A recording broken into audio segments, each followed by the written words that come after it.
Madden 23 just fixed Ultimate Team. Today, we received information on huge changes coming to Ultimate Team, starting with no more weekend league. So in past Maddens, you used to play 25 games every weekend for your chance at some crazy prizes. Well, with Madden 23, EA decided to get rid of this. Well, kind of. Instead of weekend league, we're getting MUT champs. And essentially, it'll be the same concept. You play 25 games, except now you have all week to complete them. Every Monday, there will be a weekly reset, so you just have to get your games done by then. I think that this is a great change because everyone's schedules are different. And so having games during the weekend might be hard for someone who has work. With this new system, you can plan out when you want to play your games and make it happen. However, there is a downside to the changes. EA states that you will now be receiving your rewards instantly based on your performance. So even though that might sound good at first, since you don't have to wait until Tuesday to claim your rewards, this does make it where EA probably won't be implementing top 100 rewards. For example, let's say that you were the first to complete all your games by just quitting the game.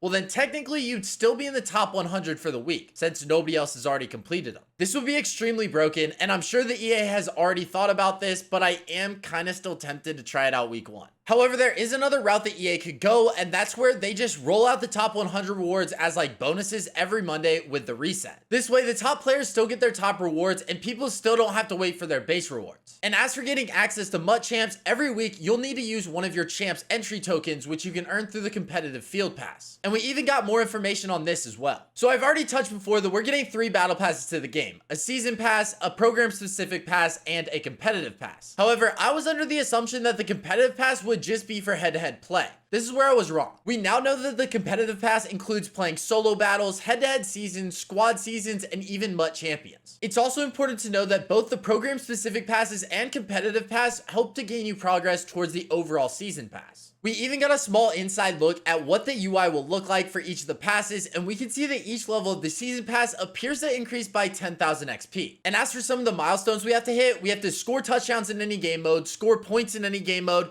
and then I'm assuming we'll also get forced fumbles, get picks, accumulate rushing yards, and even accumulate passing yards. I know some people have been skeptical about the battle pass system, but I'm actually really looking forward to it. I think it's going to add a ton of new content to the game, and hopefully it keeps players playing longer further into the season. And by the way, if you want daily Madden content, I upload every single day at 4 p.m. Eastern, so subscribe. My goal is to interview Zach Wilson and his mom's best friend, and that won't happen until I hit 100,000 subscribers. 97% of you aren't subscribed, so go ahead and help your boy out.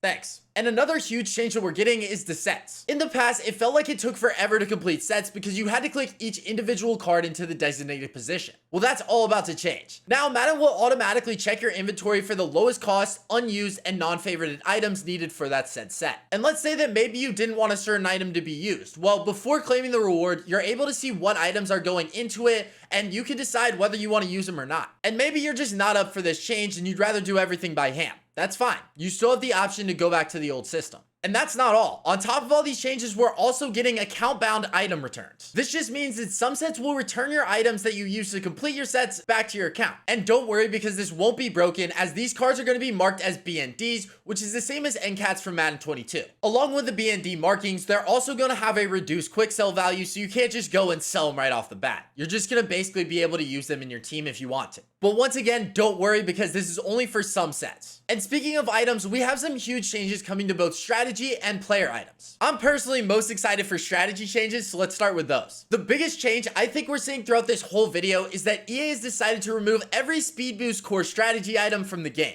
This is in an attempt to make the game less reliant on speed throughout the season, and I am all for this. Even though sometimes I love abusing speed in the game, I feel like it's not realistic to have it be an every play ideal. So not only will we not see the speed boost, but the players have also seen huge speed drop-offs from Madden 22. I've kind of figured out that those top players still have crazy speed, but the speed attribute is more spread out than what it's been before. And now getting back on track, the last change to strategy items is that EA is reducing the number of strategy item slots to 3: offense, defense, and team affinity. Overall, I'm really happy about these changes, but we still have to touch on player item changes. Now for these, I've already touched on them a bit, but power-up cards will no longer be as present in the game. They're still keeping the ability buckets and all the benefits to them, but they didn't like how every team was just filled with power-up players. That being said, some power-up cards will still be in the game. For example, take Legends. If you want the ultimate version of a player, then you'll need to collect the lowest overall version along with their moment, season, and boss cards. And another change coming is that from the start of the season, players are going to start with higher overalls. This just makes the gameplay a lot less frustrating at the beginning of the game. And on top of that, we're also receiving standout players based on our favorite team that we select at the beginning of 23, so you have to make a wise choice. So even though I am a Jets fan, I'm definitely gonna have to choose either the Dolphins or Bills as my favorite team just because their theme teams are looking the most promising off the bat. And I know I've already touched some on the competitive side of Madden, but we're also seeing big changes coming to solo battles, head-to-head seasons, and even MUT draft. For starters, it looks like rewards are being removed from solo battles. You'll still be able to see your battle score and the tier that you achieved, but EA states that the main way you'll earn rewards now is through the competitive pass. As for the head-to-head seasons, EA has decreased the amount of games in a season. There will now be 8 games total in a season and 6 total divisions to climb. They're doing this in an attempt to get players in intense playoff action more frequently. I'm personally all for this change, and I'm really looking forward to it because I have a huge series launching on the channel that you'll hear more about soon.